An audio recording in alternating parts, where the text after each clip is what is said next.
Hi, I'm Paul. I just wanted to take a couple of moments to talk about the first time I was diagnosed with cancer. It was in 2002, early 2002, when I felt the symptoms, feeling a bit lethargic, and then there was a couple of bumps in my groin, which I didn't think anything of.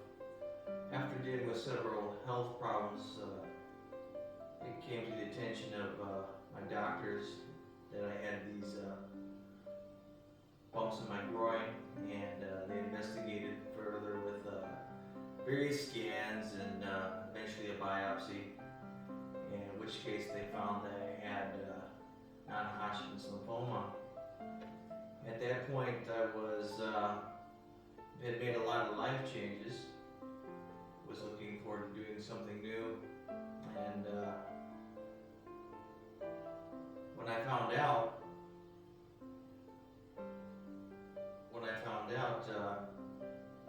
somebody had called from the hospital and said, Mr. Kokenauer, your results are in. Could you come in? When do you think you can come in?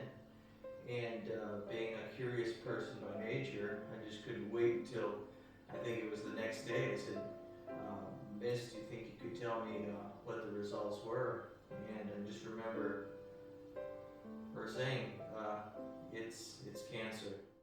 When they started treatment, I was at stage 4, which means there's nodes in my neck, all around my neck. Stomach was a bit swollen. I had nodes in my groin, in my armpits, and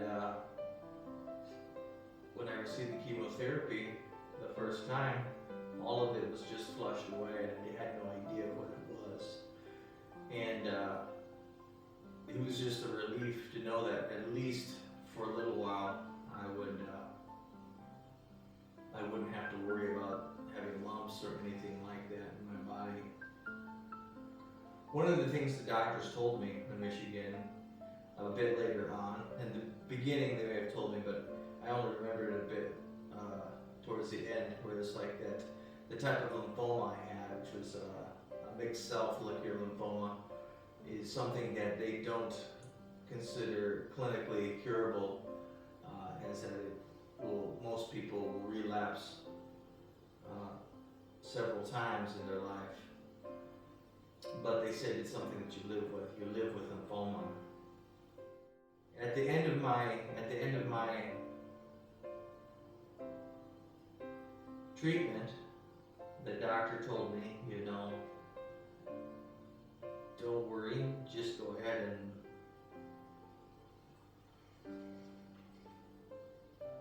live your life. And so, that's what I did. It wasn't easy the first couple of years because I was always thinking about those words about relapse. And then as there was more and more distance, it was easier to hope again. And I've strived to live my life as if I had never had cancer. And here I am today with lymphoma. Hello, I'm Paul's wife.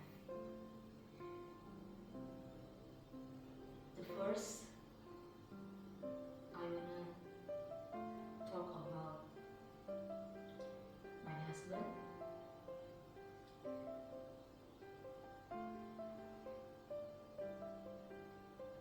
About his condition now.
So this second time, this second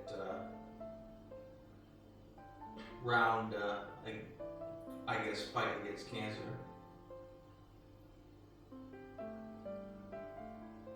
has been a little bit different. I don't know if you can ever say that things run smoothly when you're going through an illness. There's a lot of ups and downs and whatnot. Earlier this year, in February,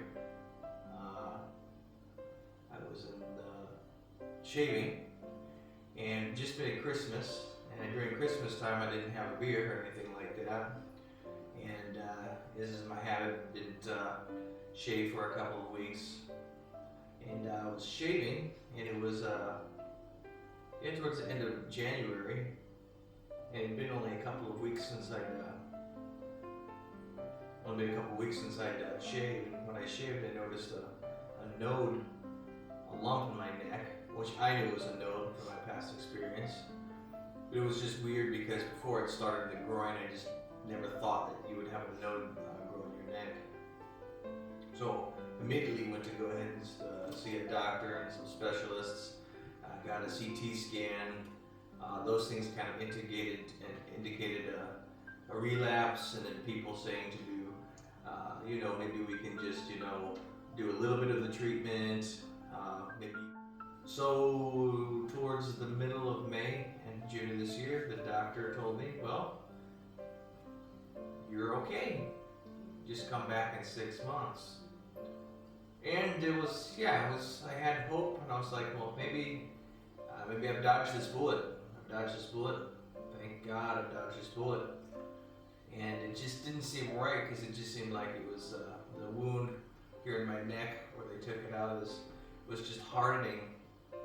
And so one night I felt in my groin.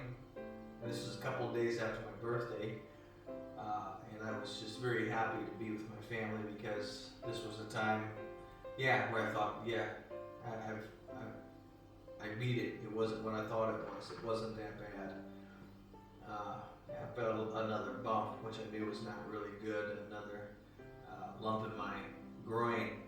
So it means I had one in my neck, now in my groin, and I knew that it was not good. So I went back to the doctor, who told me to get a PET scan.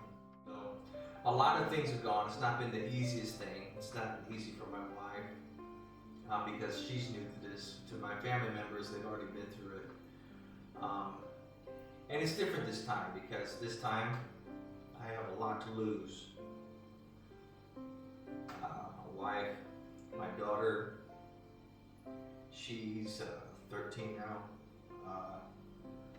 My wife and I haven't had kids, and it's something that I dreamed of, being able to have kids with my wife, and finishing an education and being an impact. And I think that I could be so many things that will make a good story, and I worry that I won't be able to finish my story. But we have faith that I'll be able to finish my story, and see many of you people along the way, and hear your story. And I'm reluctant to get into the ring with cancer, just because, it's tiring, but I have no other choice. I choose to fight, and I choose to live. Hi, my name is Patrick Kokenauer, And I'm Linda Kokenauer. and we are Paul Kokenauer's parents. I'd like to go ahead and have Linda talk about what Paul said at the end, because he said, I choose life. About 13 years ago, we got a phone call from the United States. We were in Indonesia at the time. And it informed us that our son had cancer. We didn't know what to do, so we got on the plane, we came home, and we stood by his side. We just saw so many doors open. The Lord gave us a scripture verse that we should choose life over death, blessings over curses. So that's exactly what we did. God opened the door to a wonderful hospital, great doctors, and wonderful care. Paul was able to complete a round of treatment and go into remission. But not only that, there were great friends standing behind us in prayer and encouragement. We never felt alone. We always felt that we were going to win the battle against cancer. Now we want you to go ahead and choose life along with us and our son Paul and our whole family. How can you do this? First, I would think it would be great that you would just send a word of encouragement to Paul. And all you would have to say is, Paul, I choose life with you. That would be getting you into his corner. The other way we'd like you to get into Paul's corner is to give to his fund so that he will be able to go through all the care therapy that he is supposed to have. How can you give? There will be, after this video, an explanation. But first of all, let me encourage you to give $25 or $50 or $100, or let's think big, $1,000. I believe you can give, and we want you to, because I know you want to get into Paul's corner like we are in his corner. We choose life. Together with Paul, we choose